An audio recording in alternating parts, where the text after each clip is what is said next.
이번 8강에서는 상상력으로 보는 눈이 얼마나 강력한 무기가 되는지 확인하게 됩니다. 하나님은 현실이 아닌 보이지 않는 미래를 보시는 분이시기 때문이죠. 그 시선을 우리가 가질 수 있다면 어떤 일이 일어날까요? 간단히 복습하겠습니다. 성경적 상상력이란 보아야 믿는 것이 아니라 믿는 것을 보는 능력이라고 말씀드렸죠. 히브리서 11장 1절에서 믿음은 바라는 것들의 실상이요 보이지 않는 것들의 증거라고 말씀하셨습니다. 바라는 것이 바로 소망이며 소망은 긍정적인 상상력이라고 말씀드렸습니다. 즉 믿음은 긍정적으로 상상하는 소망하는 것들의 실제화이며 지금은 눈에 보이지 않지만 하나님의 약속의 말씀을 근거로 미래를 내다보는 능력입니다. 소망은 언제나 미래 시제이며 믿음을 작동시키는 동기유발 버튼입니다. 그리고 믿음은 소망을 바라보는 의지이자 행동력입니다. 로마서 8장 24절 보이는 소망이 소망이 아니요 보이는 것을 누가 바라리요. 즉 우리가 무엇인가를 이미 현재 보고 있다면 그것은 더 이상 소망이 아니라는 것입니다. 소망은 항상 미래를 향해 있으며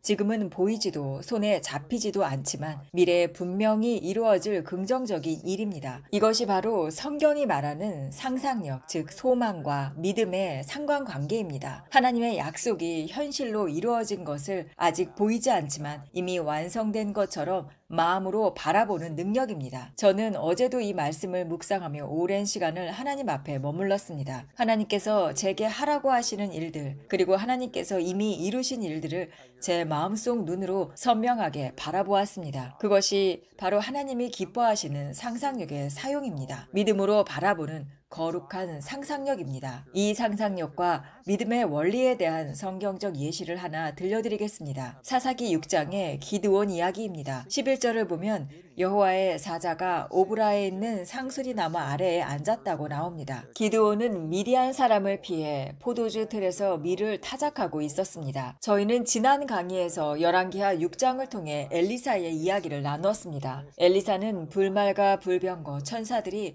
자신을 둘러싸고 있는 것을 보았지만 그의 종 게하시는 시리아 군대밖에 보지 못했고 두려움에 우리가 어찌하리이까 라고 외쳤습니다. 그러나 엘리사는 영의 세계를 보았고 고린도후서 3장에서 말하듯 우리가 가진 언약은 더 나은 것이기에 엘리사에게 수천 명의 천사가 있었다면 거듭난 하나님의 자녀인 우리에게도 수많은 천사가 함께하고 있다는 확신을 가질 수 있습니다. 사사기의 이 장면에서도 천사가 사람처럼 나타났습니다. 기드온은 그를 사람이라 생각하고 오랫동안 대화를 나누었고 오직 그가 제물을 바쳤을 때에야 천사인 줄 알게 되었죠. 사사기 6장 21절은 여호와의 사자가 손에 잡은 지팡이 끝을 내밀어 고기와 무교병에 대니 바위에서 불이 나와 고기와 무교병을 살라버렸고 여호와의 사자는 그 눈앞에서 사라졌더라. 22절에서 기드온은 슬프도소이다. 주 여호와여 내가 여호와의 사자를 대면하여 보았나이다. 천사는 보통 사람처럼 나타났지만 초자연적인 일이 일어났을 때 비로소 그는 그 존재의 정체를 깨달았던 것입니다. 이처럼 하나님의 천사가 기드온에게 나타난 장면은 영적 세계가 실제임을 보여주는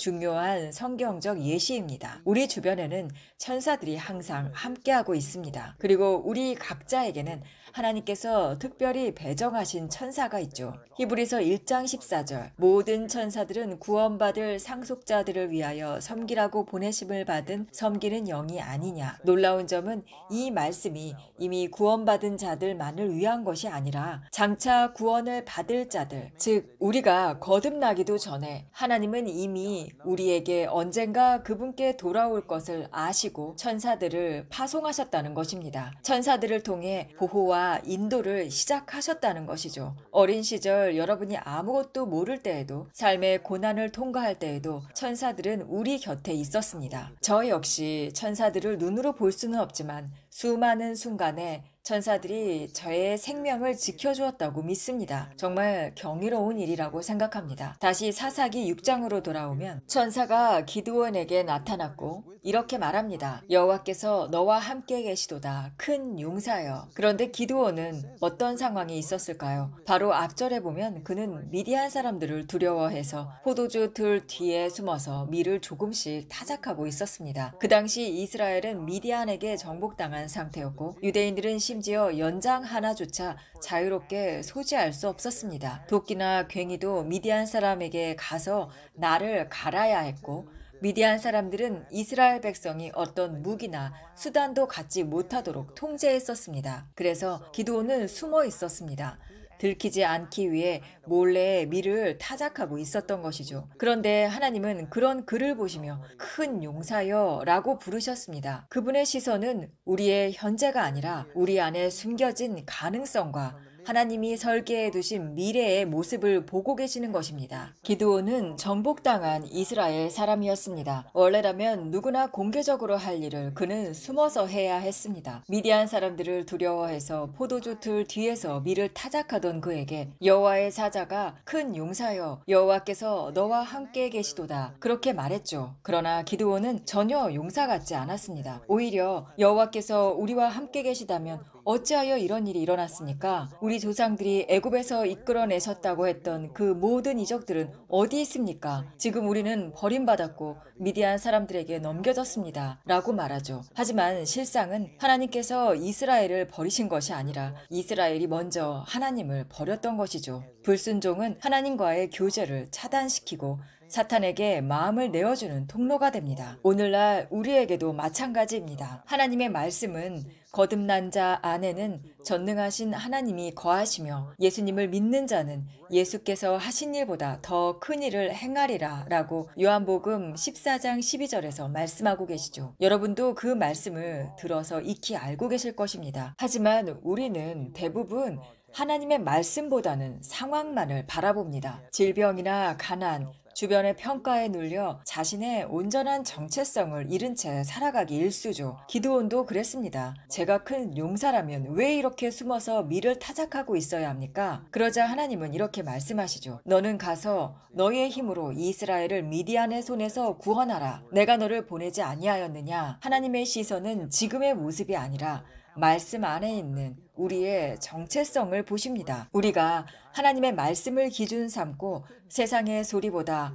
하나님의 선언을 따라 산다면 우리 역시 우리 세대에서 구원의 통로로 쓰임받을 것입니다. 천사는 너는 큰 용사다 라고 말했고 상황은 너는 약자다 라고 말했지만 진리는 오직 하나님의 말씀에 있습니다. 기드온은 나는 지금 숨어서 밀타작을 하고 있는 마음껏 행동도 못하는 그런 처지입니다 라고 말해도 하나님의 천사는 네가 너 자신에 대해 하나님께서 하신 말씀대로 나아가면 미디안의 압제에서 이스라엘을 구원하게 될 것이다 라고 말하죠. 그것은 바로 지금 우리에게도 똑같이 적용되는 진리입니다. 많은 분들이 평생 이렇게 배워왔습니다. 너는 약하다. 너는 병약하다. 너희 집안은 늘 그래. 이건 유전이야. 어쩔 수 없는 체질이지. 이런 말들이 우리 내면에 하나님이 주신 정체성이 아닌 거짓된 정체성을 그려놓았습니다. 하지만 예수님은 나를 주로 고백하고 거듭났다면 우리는 전혀 다른 존재라고 말씀하십니다. 영의 세계에서 우리는 예수님과 동일한 본질을 지닌 존재입니다. 주와 합한 자는 한 영이니라. 고린도전서 6장 17절. 그가 그러하신 것 같이 우리도 이 세상에서 그러하니라. 요한일서 4장 17절. 하나님께서 우리 안에 보시는 모습은 우리는 큰 용사입니다. 이제 우리가 선택해야 할 것은 이것입니다. 하나님의 말씀이 우리의 내면에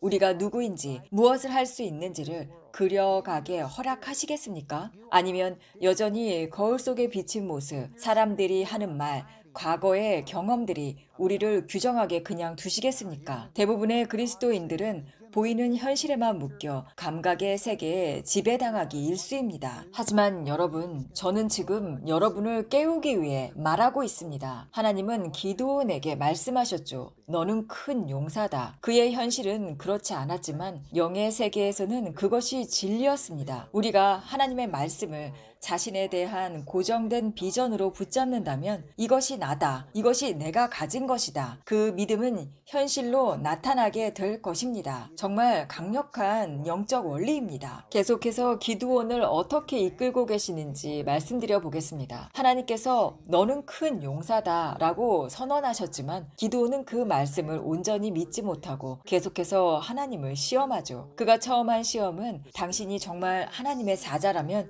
제가 제물을 드릴 수 있도록 해주십시오. 그는 음식을 준비해 바위 위에 놓았고 천사가 지팡이를 내밀자 불이 바위에서 나와 재물을 태웠습니다. 그리고 그 즉시 천사는 사라졌습니다. 그럼에도 기드온은 여전히 확신하지 못했죠. 그는 양털을 가져다 놓고 주께서 정말 저를 사용하시려는 거라면 주변은 다 이슬로 젖대 양털은 마르게 해주십시오. 다음날 아침 그대로 되었죠. 하지만 그는 또 생각합니다. 이건 우연일 수도 있잖아. 그래서 그 다음날은 반대로 요청하죠. 이번엔 양털만 젖고 땅은 마르게 해주십시오. 그 결과 양털에서는 물 한 그릇이 짜여졌고 땅은 말라 있었습니다. 기드온은 계속해서 하나님께 증거를 요구하며 스스로에게 확신을 심으려 했습니다. 내가 정말 큰 용사인가? 라는 질문에 하나님의 말씀 대신에 환경을 통해 확답을 얻으려 했던 것입니다. 하지만 이것이 사실 최고의 방식은 아닙니다. 하나님을 계속 시험하다 보면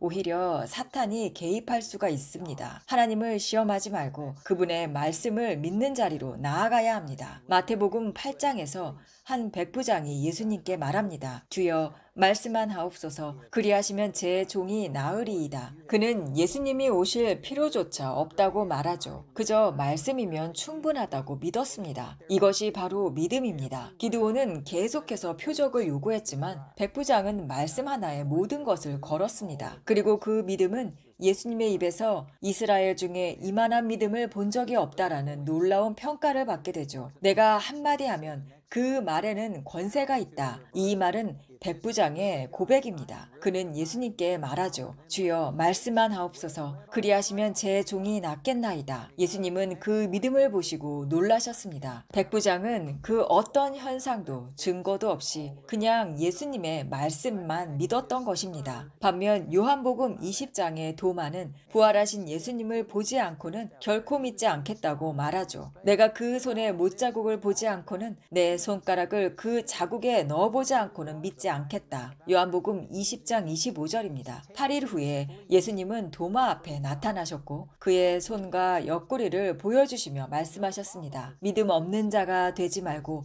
믿는 자가 되라. 도마는 무릎을 꿇고 고백합니다. 나의 주 나의 하나님이시니이다. 그러나 예수님은 보지 않고도 믿는 자는 복되도다 라고 말씀하십니다. 예수님께서는 증거 없이도 말씀만으로 믿는 자들에게 더 큰 복이 있다고 선언하셨습니다. 기드온은 구약의 사람입니다. 우리가 가진 것, 그리스도 안에 새 언약을 그는 가지지 못했습니다. 그래서 그는 양털을 놓고 표적을 구하며 믿음을 세워 나갔습니다. 그는 믿음이 약했지만 끝내 순종했고 하나님의 뜻을 이루었습니다. 그러나 오늘 우리는 기드온처럼 표적에 의존할 필요가 없습니다. 우리는 하나님의 말씀을 그 자체로 믿는 자가 되어야 합니다. 하나님, 개 한 마리가 이쪽으로 가고 고양이 2마리가 저쪽으로 가면 그게 하나님 뜻이겠죠? 전화번호 숫자에 7이 들어있으면 그게 하나님 뜻이겠죠? 이런 식으로 신앙생활을 더 이상 해서는 안 됩니다. 그것은 믿음이 아니라 불신에서 비롯된 조작된 확신입니다. 하나님의 말씀은 충분합니다. 백부장처럼 말씀만 하옵소서라고 말할 수 있는 그 믿음이 복된 믿음입니다. 많은 분들이 지금도 기드온처럼 반복적으로 하나님을 시험합니다. 하나님은 기드온의 연약함에 맞춰 그를 인도하시고 만나주셨습니다. 그러나 그것은 최선의 방식은 아니죠. 주님은 말씀만 믿는 자에게 더 큰 복이 있다고 말씀하셨습니다. 그럼에도 불구하고 기드온은 결국 위대한 일을 이루어냈습니다. 그가 처음 데리고 나간 군사는 32,000명. 하지만 하나님은 사람이 너무 많다. 이렇게 이기면 사람들이 자기 능력으로 이긴 줄 알게 된다. 그래서 하나님께서 두려운 자, 결혼한 지 1년 안 된 자들을 돌려보내라고 하시죠. 그리고 계속 숫자를 줄이게 하셔서 결국 남은 병사는 단 300명 뿐이었습니다. 거의 99%가 줄어든 셈이었죠. 심지어 전쟁 전날 밤 하나님은 내가 아직도 두렵다면 미디안 진영으로 가서 직접 확인해 보아라. 기드온은 부하 1명과 함께 미디안 진영으로 잠입했고 한 장막 앞에서 2 병사의 대화를 듣습니다. 나는 꿈을 꾸었는데 보리떡 하나가 굴러와 우리 진영을 덮치고 무너뜨렸어. 그러자 옆에 있던 병사가 이건 여호와와 기드온의 칼이다. 하나님이 우리를 그들의 손에 넘기셨다. 라고 말하죠. 이 모든 일이 그저 우연히 일어난 것일까요? 아닙니다. 기드온이 그 순간 그 자리에 있었고 그 꿈이 즉시 하나님의 뜻으로 해석된 그 장면은 너무나 초자연적인 일이었고 그것은 기드온의 믿음을 강력하게 붙들어 세웠습니다. 그리고 그 믿음으로 기드온과 300용사는 100만 명에 달하는 미디안 군대를 무찔렀습니다. 모든 시작은 하나님의 한마디였습니다. 너는 큰 용사다. 그리고 기드온은 그 말씀을 자신 안에 믿기까지 여러 번의 과정을 통과해야 했습니다. 제가 여러 방식으로 이 내용을 말하지만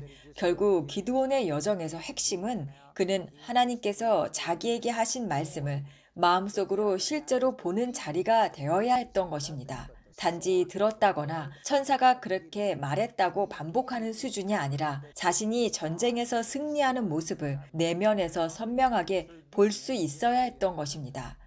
그리고 그것을 위해 수많은 과정과 확인을 거쳐야 했습니다. 하지만 저는 확신합니다. 하나님의 말씀은 가장 확실한 예언입니다. 말씀은 지금도 우리에게 선포하고 계십니다. 그가 채찍에 맞음으로 너희는 나음을 입었느니라. 여러분이 이 말씀을 마음으로 붙잡고 치유된 자신의 모습을 보게 된다면 그 치유는 곧 외적으로 나타날 것입니다. 그가 가난하게 되심은 너희로 부요하게 하려 하심이라. 고린도후서 8장 9절. 모든 착한 일을 넘치게 하게 하려 하심이라. 고린도후서 9장 8절. 하나님의 말씀이 선포하는 풍성한 자아상, 회복된 결혼, 형통한 삶의 그림을 우리 내면에 그려내십시오. 새기십시오. 상상력이란 눈에 보이지 않는 것을 하나님의 말씀을 통해 보는 능력입니다. 하나님의 말씀이 말하는 나는 누구인가? 나는 무엇을 할 수 있는가? 그것을 마음으로 보고 선포하십시오. 다음 시간에는 우리 안에 심겨진 거짓 이미지를 걷어내고 하나님의 시선으로 자신을 다시 그리는 법을 함께 배우겠습니다.